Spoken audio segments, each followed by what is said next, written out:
Mind wanders and we say we do not like it. But the mind is a worshipper of pleasure or happiness, sukha. That is its prakriti. If it is going out to somewhere, for sure it is seeing pleasure in that direction. It can be understood that the mind can be a little foolish and can start seeing pleasure where it is not.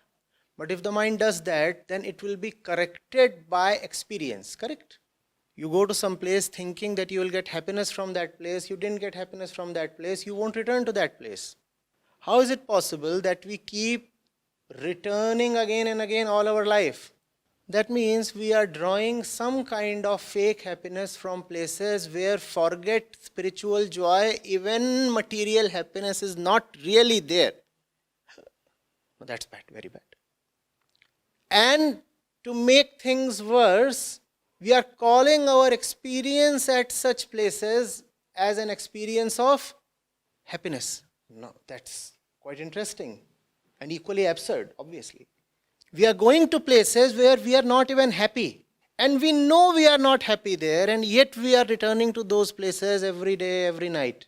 But you somehow have to justify to yourself why you keep returning to those places. The actual reason is fear. The actual reason is faithlessness. But the ego does not like the connotations attached with these words.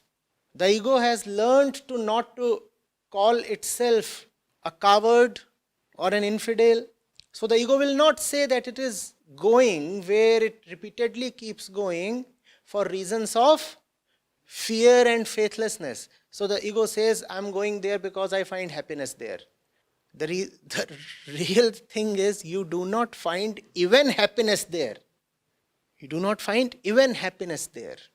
And the moment you admit this, that the places you keep rushing to repeatedly do not offer you even happiness, you are liberated from those places and you are liberated from the wandering.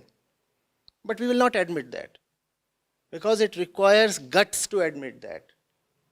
It requires a certain detachment from the status quo to admit that. We are a victim of our own inner conspiracies. We don't name things rightly.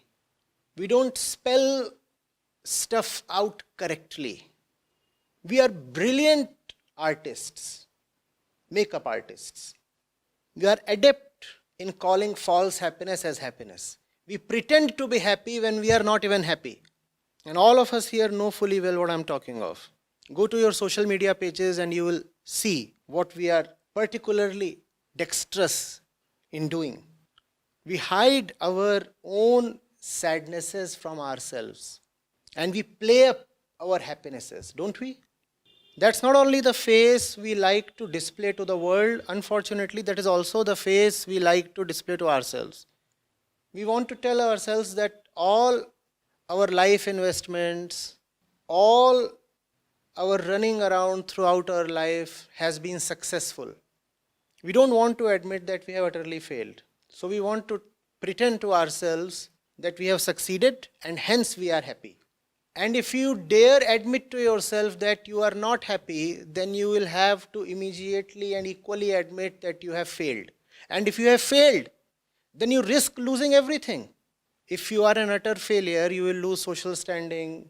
You may even lose your wife or husband. You will lose your kids' respect. So we keep telling ourselves we are somebody and we have succeeded. We are all right. We keep lying to ourselves. Now, what spirituality can help in this? What kind of process can assist someone who is hell-bent on cheating herself? If somebody outside of you is duping you, then you can be helped. But if you are hatching a conspiracy against yourself, who can help you?